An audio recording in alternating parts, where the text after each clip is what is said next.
Oh, this is super cool. Another edition of Bull in the Basement, joined by a gentleman whose story is really, really remarkable in terms of his family and the generations of his family, in particular in the music world. Now, music is part of what we're going to talk about.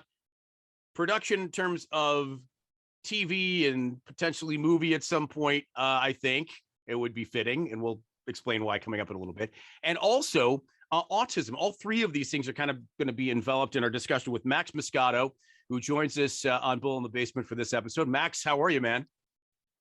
I'm good, Bull. Thanks for having me, man. It's really cool to meet you. And in setting this up, I learned a lot about you and your story. And your story kind of starts with, and this is before I want to get into your pilot and what you hope might end up with it. Your story really starts with your dad, right? I mean, your dad, and I don't even know your dad's, it's Mark, right? Yeah. Yeah. So Mark Muscato, if you didn't know, is one of the most elite drummers, if not in Buffalo and Western New York, certainly in the United States and possibly the world. This guy's an absolute stud behind the kit.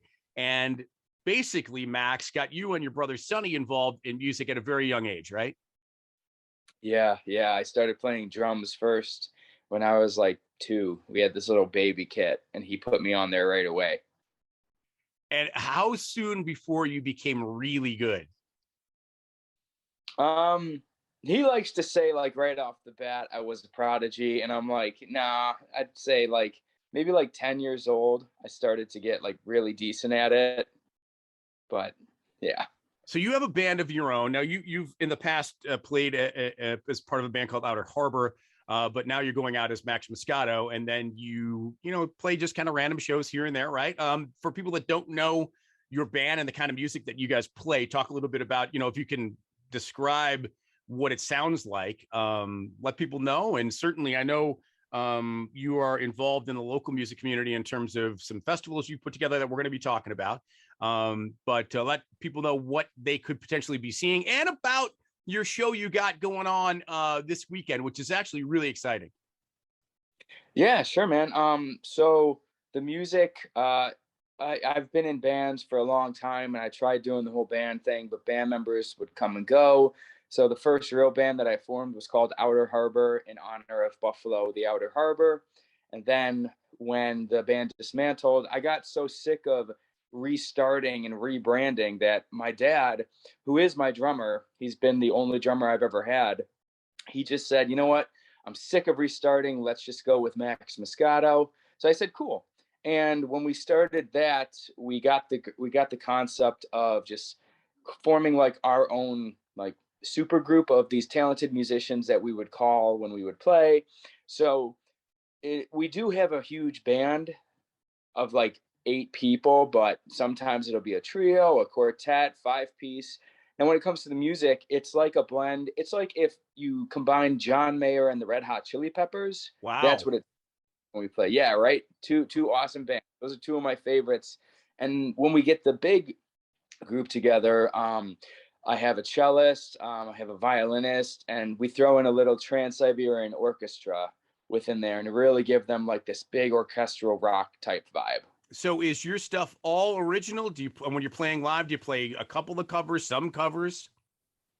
No, when we play the music venues like the Town Ballroom, um, it's all original music. I do the covers on weekends at bars and restaurants, as a practice and just as a side hustle. But when it comes to the music venues, it is all original music. Very cool, man. While we're at it, so where can people find your music? I mean, if they're finding it streaming someplace, whether it's on a website or any one of the streaming services, where can they find your music?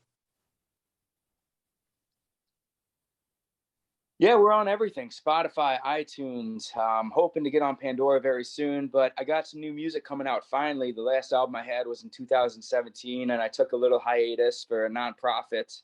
And now that that thing is finally self-sustaining and where we want it to be, we finally have an opportunity to get back into the music career. And 2022, we're coming out with a bunch of singles, an EP, and just going to get the albums rolling once again.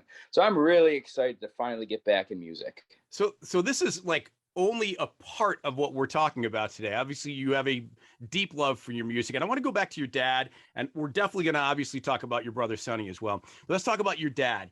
Now, Aaliyah told me, who is now, I don't know what Aaliyah's actual title is. If she's like, she said she was sort of executive producer on your TV project, and I think she's probably sort of a publicist. But I know she's a great friend of yours and part of your inner circle. But she was telling me that your dad was somehow related to Aerosmith somehow.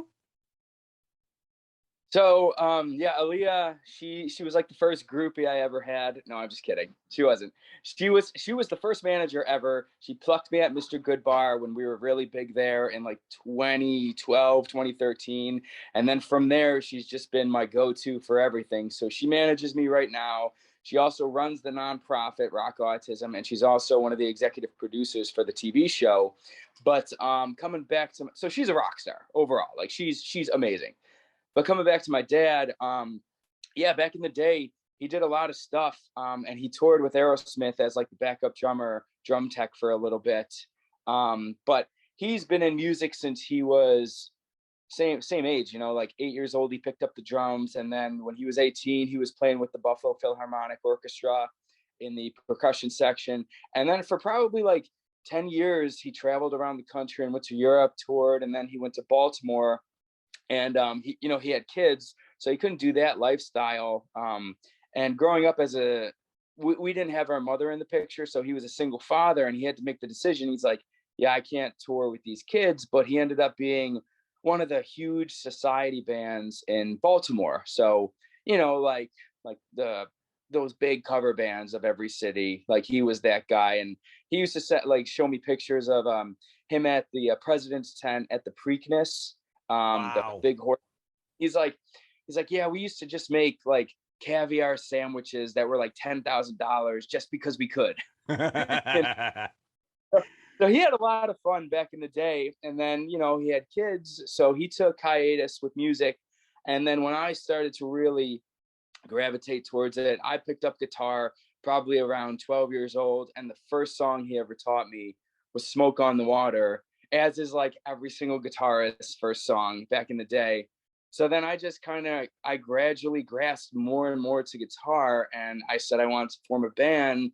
So when I said that, he's like, yes, my plan is working. I'm molding my so he got a second opportunity with music by brainwashing me. Very cool. So I'm trying to figure out ways to segue here because there's so much going on. Um, Music's part of your deal. You got a big showcase in New York City this weekend, which is super cool down at the Bowery, which is absolutely fantastic. That's great for you. Beyond Thank you. that, go ahead. No, thank you. We are so pumped to finally start touring again and being back in New York City. It's just like, you know, a music mecca of the country. So when you get an opportunity to play the Bowery, it's something special, and we can't wait. We're really excited for it. Yeah, for sure. My brother has lived in New York for about 25 years, playing music down there at places like, Arlene's Grocery and Mercury Lounge and places like Yeah. that, and Bowery and all that. And yeah, I mean, he would echo everything you're saying about the heartbeat of music in New York. That it just beats and beats and beats, and nothing can stop it. So that's really exciting for you guys. Mhm. So, okay, let's segue from music to your project that we're going to talk a lot about here. You're putting together a thing called Set List. It's going to be all hoping and God willing, a Here's multi-episode television show, right? That you hope to eventually get to places like HBO and Netflix and Amazon Prime and stuff like that. You're in the process of shooting the pilot as we speak. Tell us a little bit about the background, because I think generally the story is kind of dark and it's kind of heavy, but ultimately I think maybe not main objective, but one of your, if there was such a thing as a mission statement for this TV show, is to take that and actually lighten it up a little bit. Am I right? Yeah, definitely. So the show is a loose interpretation of our family and our family's music career. So in the show, you have these brothers that started this band, and they're called the Winters. So you have Knox Winter and Taz Winter, and we're playing these characters. So I'm the lead guitarist, and my brother Sonny, who has autism, he's the drummer. And then we're led by our father, who was a washed up rock star legend. And in this universe, he was part of the band Guns N' Roses, which is like comparable to today's Guns N' Roses. And in the show, his band was called Phoenix. So what happened with our dad Mick in the show, something terrible happened to him, and he was pushed out of the band, walked away from the band. I don't want to say too much, but something bad happened. So as a washed up rock star, he knows the ins and outs of the industry itself. And his whole thing is like, I'm going to guide my boys to be one of the biggest rock bands in the world. And with that, we have like our bass player, who is essentially Flea from the Red Hot Chili Peppers. He's just this insane guy mixed with like Kramer from Seinfeld or Johnny Drama, right? He's just this nut. And then the lead singer, interestingly enough, 2 days before we were filming, our lead singer of the show bailed on us and took an opportunity in New York City. So within 24 hours, we had to rewrite the entire episode, which was maddening. So essentially, the vote of the entire team was to make my character the lead singer and guitarist of the show. So it's a trio now. It still worked, and we made it work with the storyline too. But that was just crazy. Right before we were about to film that, we had to rewrite everything because this was like 6 months in the making. So with the storyline, it's the pilot episode is all about the band gets an opportunity to play a very notorious spot, which is comparable to like Mr. Goodbar here in Buffalo. We tried filming at Mr. Goodbar, but Bobby over there, we just couldn't make it work with our schedule. He's so awesome, and we wish we could have filmed there, but we ended up filming at Caputi's Pub on Sheridan. Vinny Caputi, the owner, he's a good buddy of mine, so we made it there, and we filmed at the Trout for the actual concert itself.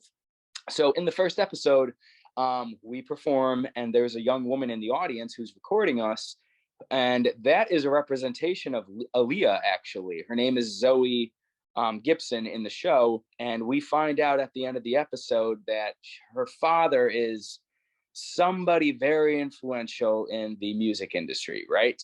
So the whole first season is exactly what happened to us. We're trying to make it big in our own city, because if you can't make it in your own backyard, you're not going to make it anywhere. And Mick's whole philosophy, our father in the show, who is actually played by our real father, Mark, his philosophy is like, who cares about social media? Who cares about all of that glitz and glamour? If you can't perform live, you will never make it.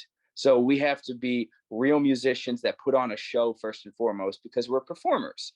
So in the first episode, we make a controversial deal with the owner, and something happens. So I don't want to give away too much, but it's exactly what happened to us in real life in the first episode.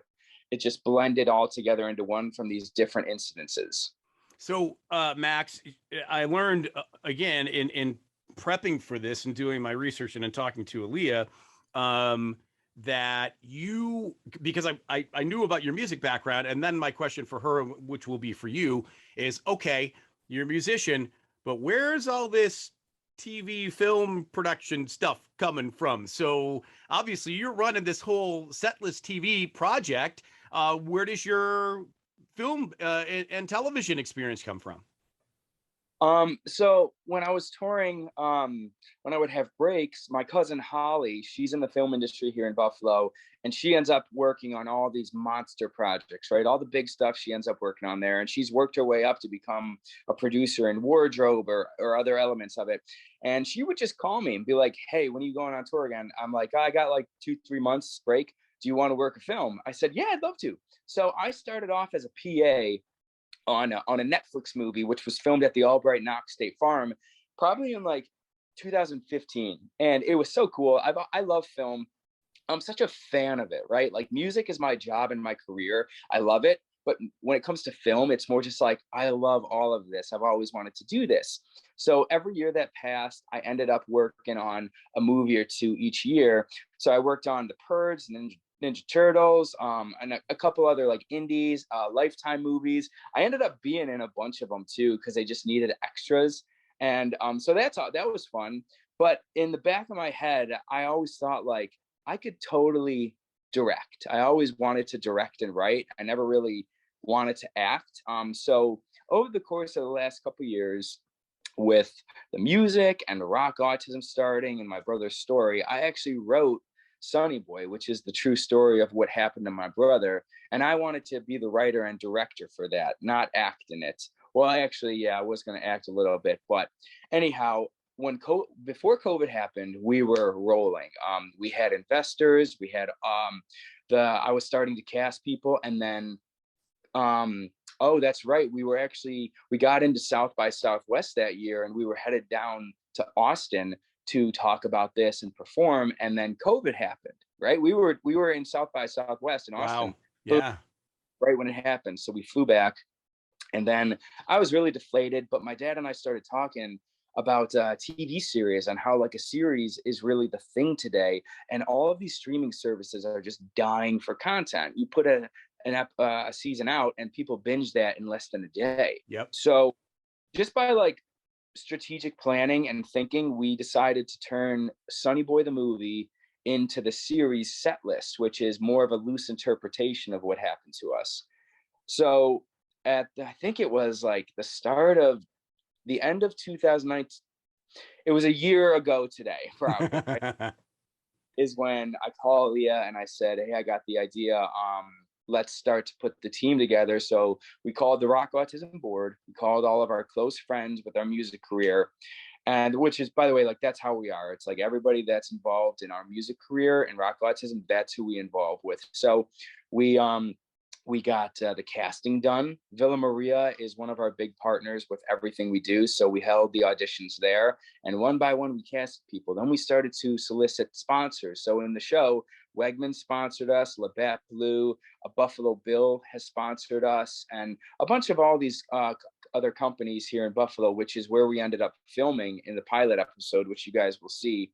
So it was about a year in the making of this whole project, and it was very, very hard, but it was also super easy how everything just fell into place. All the pieces that came together.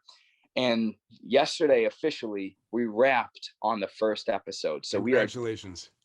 thank you. And it was a surreal experience. The first round of filming, we had a little hiccup with like a COVID incident, and then we had to shut down filming. And we found a new production company who came in. They were so awesome. And not only that, we have our Rock Autism students on set working as interns, and we actually had them as actors in the show. And that was another amazing experience that the production companies, Ilograph Films, they've never had anything like that happen ever. So it showed them a different side of autism that they didn't know about as well. Your story is it's really interesting. I mean, we didn't even have touched on much of it yet, but so you're a guy, you as I understand it, born in Baltimore, you moved here to Buffalo like 8 years old-ish, somewhere in that neighborhood. Start going to Buffalo schools. You're kind of all over the town Mhm. in terms of where you're going. You end up at what, Will South, I think, is where you went to high school. You go to what do you go to, UB, Mhm. right? And you're getting into sports Mhm. medicine or something like that. And then you basically did it for a while. You went down in Florida, you work with some pro golfers, and you just basically at one point, and I don't know if there was a particular point that you can even point to in particular, but you were like, not my jam, man. Not my jam. Music's my jam. I got to do that. I'm out. And so you have ever since then dedicated yourself to your music and now this project, right? Yeah, so when I was at UB, I was pre-med, and I really was fascinated by stem cell research. And I had a lot of injuries at the time, and I found out about stem cell therapy. So I had that done to me, and it's called PRP and prolotherapy. They've extracted my blood and injected into joints, and it causes internal regeneration. So I was on that path, and then I had an opportunity to go down to West Palm Beach, Florida, at PJ National, and I worked with all the pro golfers there. Like Tiger Woods, McIlroy. I met these guys; they were really, really cool. And at the time, I was I'm not gonna toot my own horn, but like I was a pretty good golfer. So I started playing with all these pros, and then I ended up beating a good amount of them. So they were slowly kind of talking me into doing the PGA Tour, and I considered it. So I was really training hard with all these guys, and I'm beating them.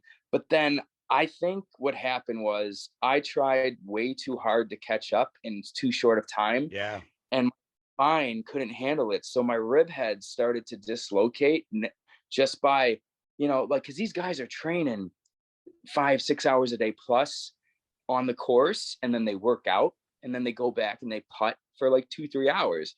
And I just couldn't keep up. My body couldn't handle it. So I got all these injuries again. But the whole time, when I was in school and when I was down at PGA, my solitude was writing music. And one day I just called my dad. I said, "Hey, Dad, I'm coming home. I don't want to do this anymore. I want to tour and do music." And he's just like, "Ass back here, man." That is amazing. As a golf guy, I love golf. I'm not good at it, but I love it. That would be a dream gig. Now, granted, I don't have the music background you do and the love for it like you do and the passion for it like you do. But man, that's being to work with the guys you just mentioned for me would be like, oh my God, like I'm palling around with, Mickelson and fill in the blank guy. And you're like, nah, I'm going to go play music. Yeah, I know. My dad, he's just like, "Are you sure you want to do this? Because like this is a..." And I was like, "Yeah, like I think this is the right move right now." But when I was down there, it's like all I did was play golf and surf, which sounds amazing. It really Yes, does, but it does. yeah, but, but I felt like there was a missing piece in me. Yeah. Um, Tried doing the music down there, but being away from my dad, with the music element, that's just our bond. It just didn't feel right, so I came back up north. Good for you. Good for you. Now, have you gotten the itch at all to get back in the golf game? Or is that so far in your past, like there's no way you're going back? No, I golf all year round. I'll go to the driving range, and then all summer long I'm golfing. I had a knee surgery this summer, so I couldn't golf, but we also have our Rock Autism golf outing every year. So it's always nice as like a decompression to get out there on the course. And even it's kind of funny because like golf really isn't uh, a calm you down sport No, it's if not. you have a bad round. Right? You just hate everybody if you're having a bad round. Right. It's really funny. Well, so okay, you have mentioned autism a lot throughout these 25 minutes or however long we've been talking, and it's important, and it's a lot Mhm. of what and why you're doing what you're doing because your brother Sonny has autism, and his life because of it has, and that's why I mentioned movie because I heard the story, sort of the background of your family and what set list is, and I'm like, my God, this, I mean, and your brother's background, all the insane things he's gone through in the last 10, 12 years, whatever it's been, is absolutely bananas. Like there needs to be a major film studio that gets on this and makes this a movie because it would, it's just set up, even though it's real life. So let's talk a little bit about it. So your brother is a drummer, and he has autism, and I'm assuming, and if you follow this at all in terms of autism, how many amazing musicians have you seen who suffer from autism? Right, I've seen so many stories about like symphonic pianists who have autism but are the most incredible pianists you've ever seen that are playing globally, right? And I'm assuming music, maybe not for everyone that suffers from autism, but certainly for some folks that do at whatever level, music is perhaps like their, maybe it's the wrong phrase, but coping mechanism. It helps them get through. It helps them sort of manage what they're living with day to day. Yeah, I think so. Everyone has their outlets, but when it comes to autism and the creative aspect, they really tend to grasp onto it, which is what we formed our program around. So, backtracking to Sonny in general, for a long time, he had a rough life. So when you're in the system, right?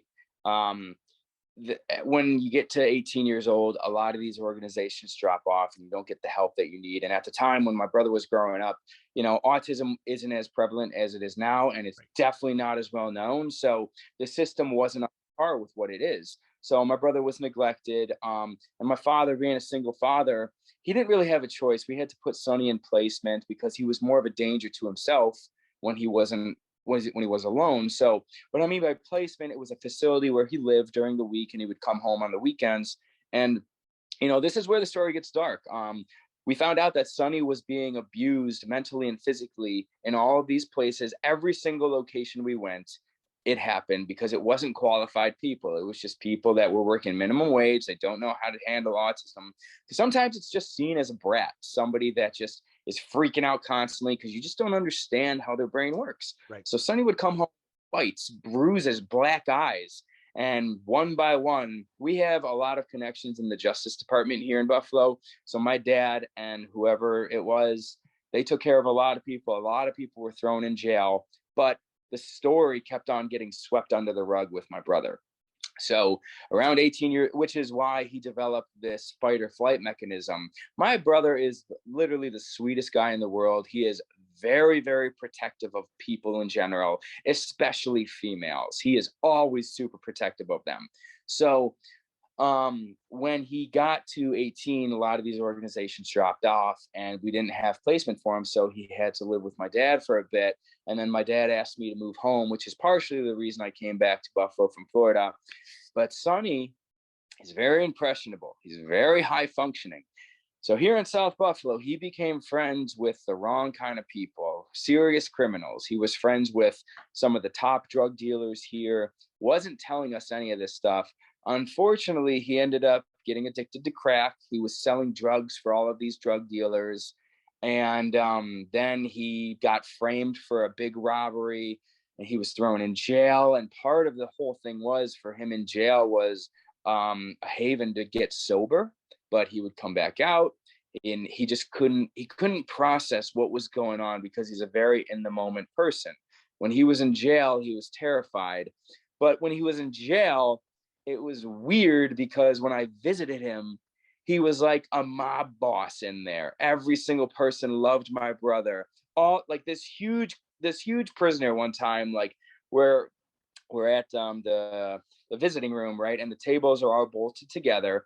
So the inmates would funnel inside the tables. And there are all these security guards, right? So my brother was the last one. And this is the first time I ever went to visit him. My brother was the last one to walk out of all the inmates. When he walked out, every single security officer slaps him up. All the inmates are shaking hands with him, slapping him up. And he sits down and I'm just like, and he's like, dude, I'm like a mob boss in here. Everyone loves me. And I'm like, so it's not a good thing. I mean, it's a good thing, I guess. But then this huge inmate looks at me and he's like, yo, you Sonny's brother? And I'm just like, yeah. And he's like, I just want you to know we have his back in here. And then he leans away and Sonny's just like, cool, right? And I'm like, no, it's terrifying, man. So then he came out and then, he was still doing the run-ins with all these drug dealers and bad people.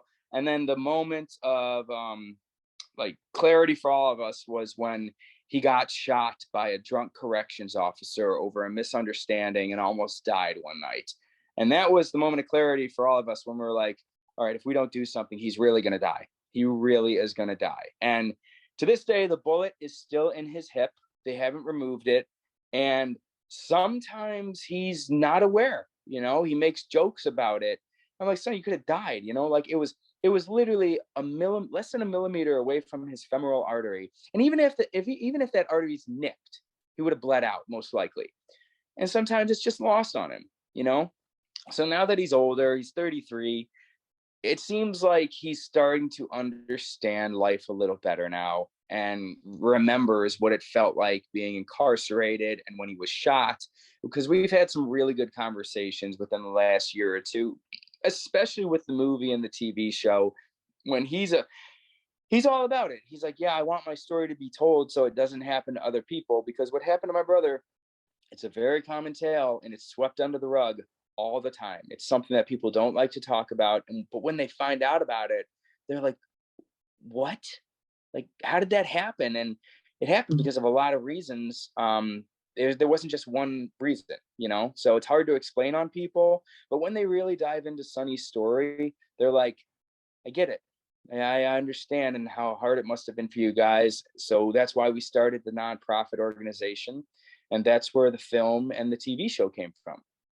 So it's Rock Autism, obviously. You guys have done concerts to benefit the nonprofit. You've done a festival, and you're gonna. I'm assuming this is going to be an annual event, the festival, right? Or multi event per year kind of thing in terms of raising money for autism awareness. Yeah, so we have our festival. It's every August in Ellicottville. We've done it for 2 years, and then COVID. So this is going to be our third year. We're going to pick up in 2022. It's going to be Saturday, August 20th in Ellicottville next year. So we perform every year, and we get a couple local bands performing as well, and then we go after like a headliner, you know, to really get people excited. We're hoping to headline it eventually, so we don't have to spend the money on all these guys, so we can make more money. But we are also going to have one huge annual event here in Buffalo every April, because April is Autism Awareness Month. So we're working on that right now, and once we have that solidified, we're going to go public with it. But we hope to have the Buffalo event and the Ellicottville event, and those be our two huge things. Really cool.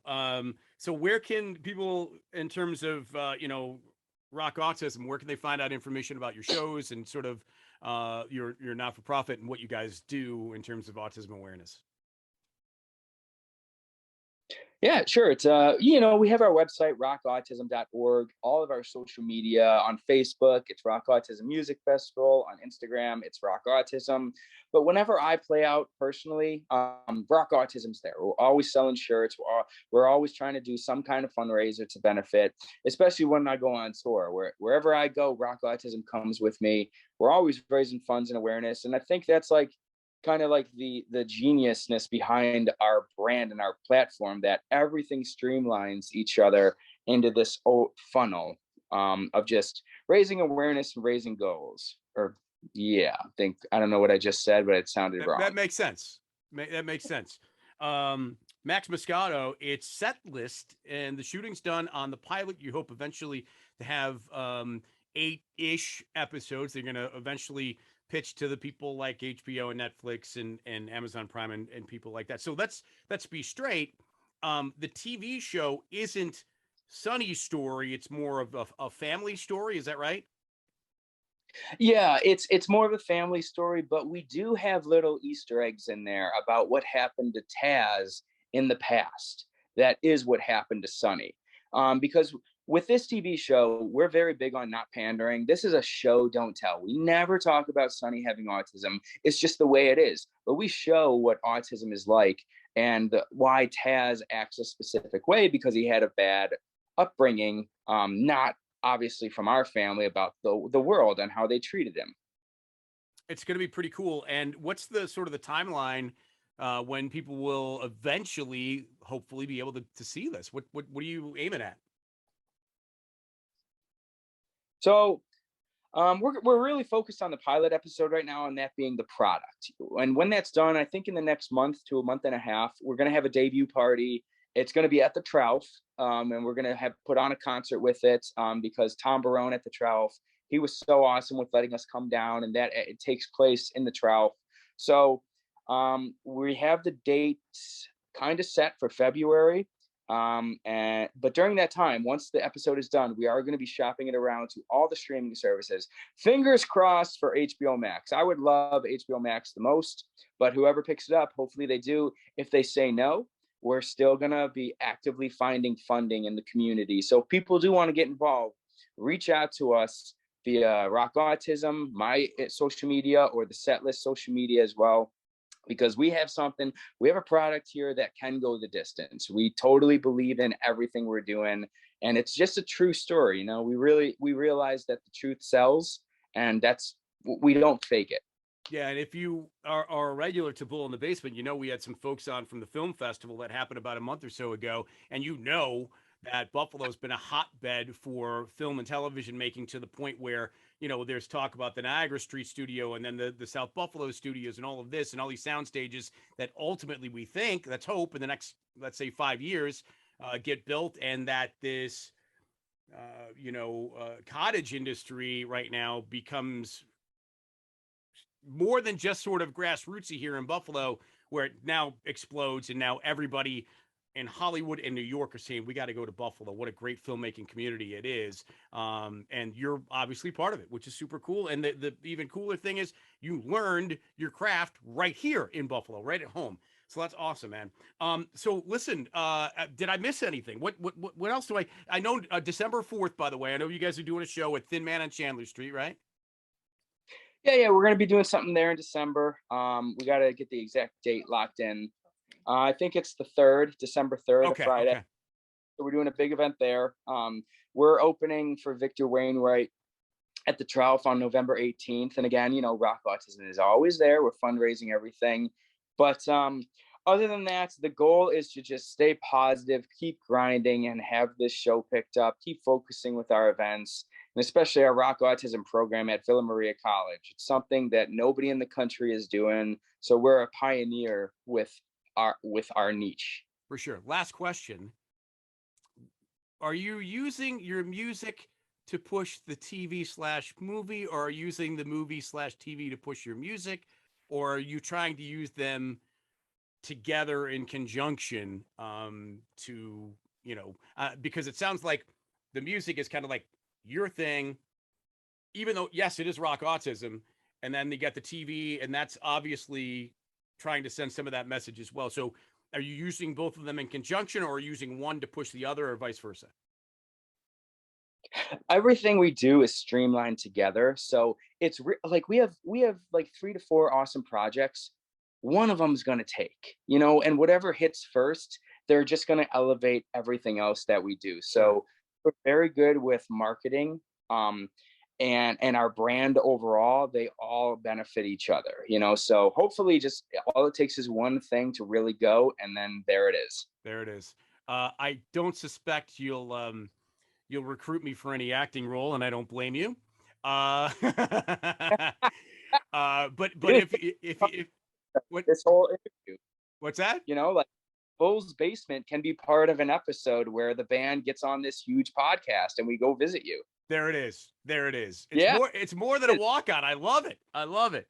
All right. Yeah, Well, listen, good luck in New York this weekend with the band. Good luck with set list.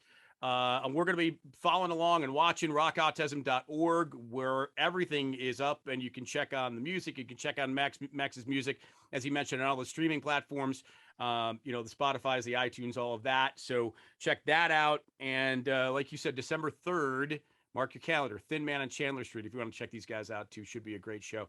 Dude, really cool meeting you, and an awesome cause, clearly, which is really close to your heart, obviously. And we wish you all the luck in the world on your projects, man. Dude, Bull, it was awesome being on with you. Thank you so much. And obviously the support is just overwhelming with everybody and you having us. So let's stay in touch, man. I'm excited about all this. Absolutely. We'll definitely do this again. All right, man. Take care. Thanks. You too. Bye.